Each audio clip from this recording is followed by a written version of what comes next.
Hello, coaches, leaders, entrepreneurs. Yusuf Wali coming at you. It's really been a journey, and I really want you all to walk with me on this journey that we're going to take over the next several months or even years. Who knows, right? I just want you to walk this journey with me that I'm going to take you on about really who I am and what I've done and how explaining those lessons of what I've done can really empower you. Because you see, the lessons are in the story. The lessons are in the story, my story.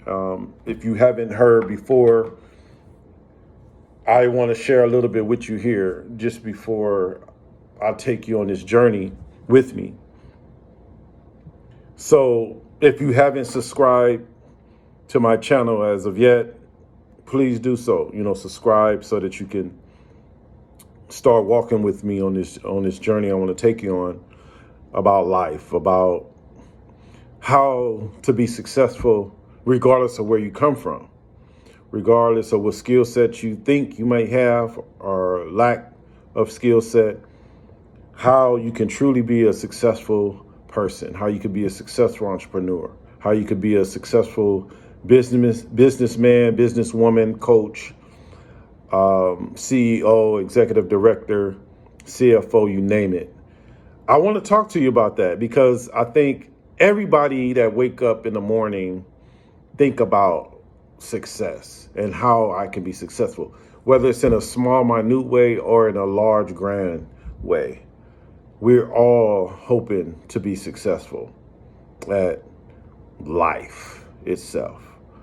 So I want to take you on this journey a little bit and walk with me a little here.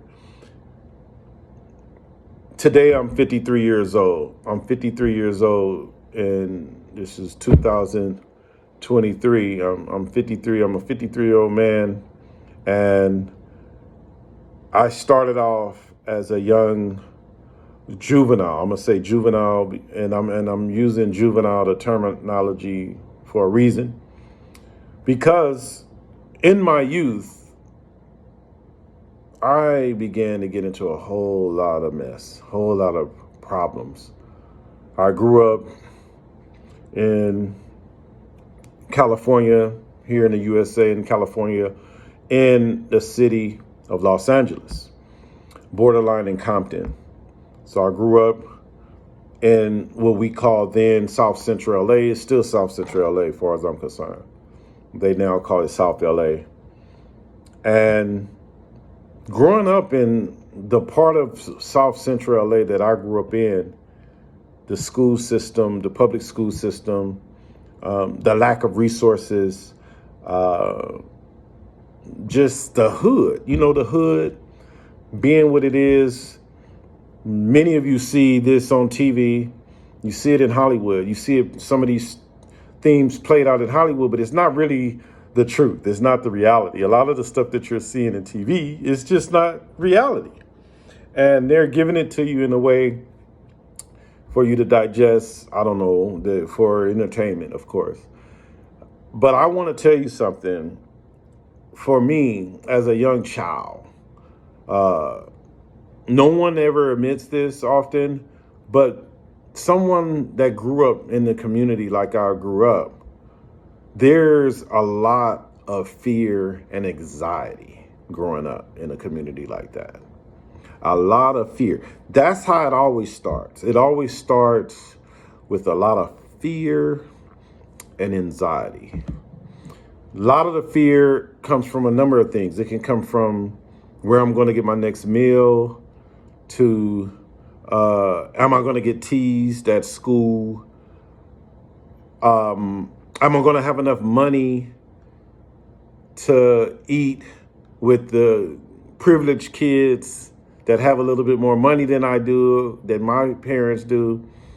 Or am I going to be stuck eating out of the cafeteria and maybe get teased? Am I going to have on the right kind of shoes when I walk out the door? Or are my shoes going to be up to date? Or are they 3 or 4 years old and people are not wearing those anymore, or they got scuff marks on them because I couldn't get a new pair this year. And I'm not just talking about myself. I'm talking about so many kids like me that ended up in a gang like I did. It all starts from fear and anxiety. That's where it starts from. It all starts from this fear and anxiety. And like I said, though, that's just one aspect. Another one is the girls.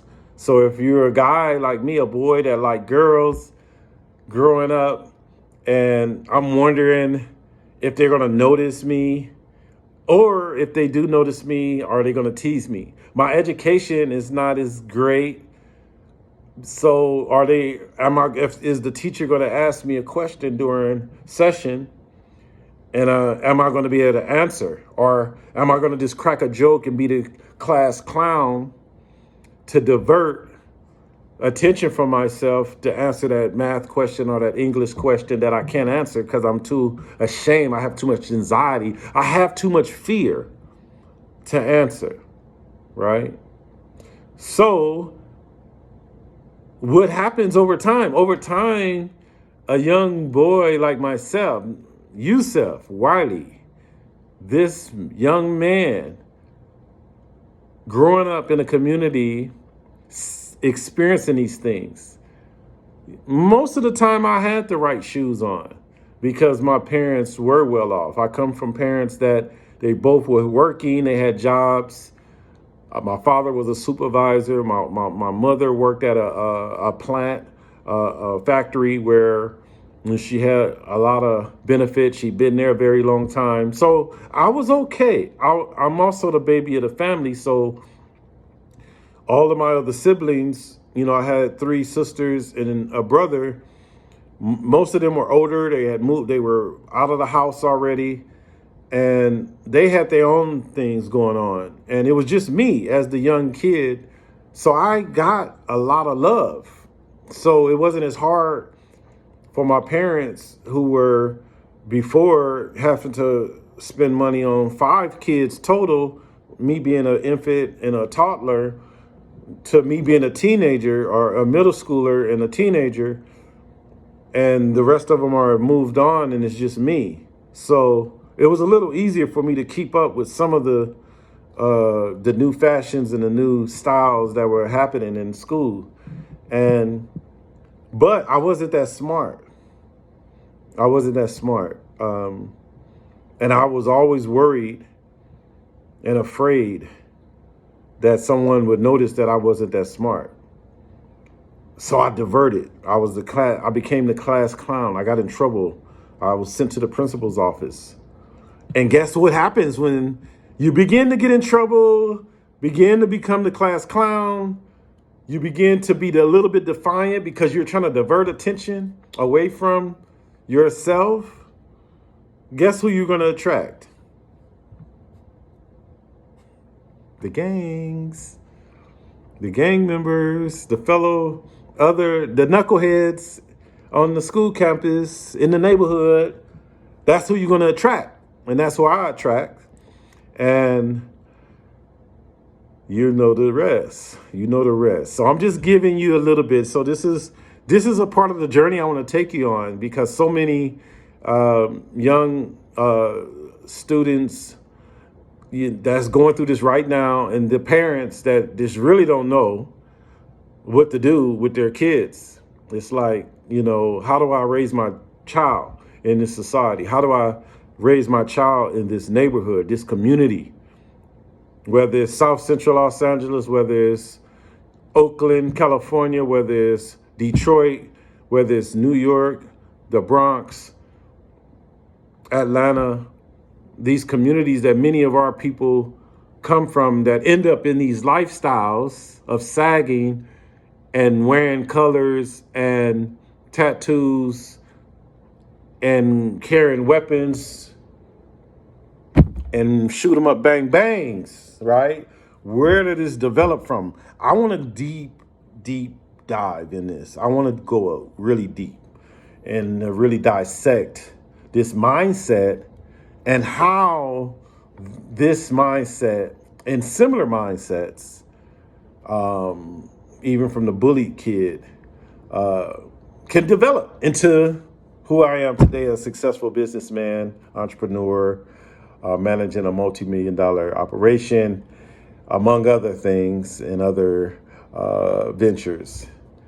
So stay with me. And like I said at the beginning, just subscribe and take this journey with me as I share my life through this lens and a similar lens of so many of other people that's been through what I've been through and that's been through the hardest life of being raised in South Central Los Angeles and can live today after 22 years in prison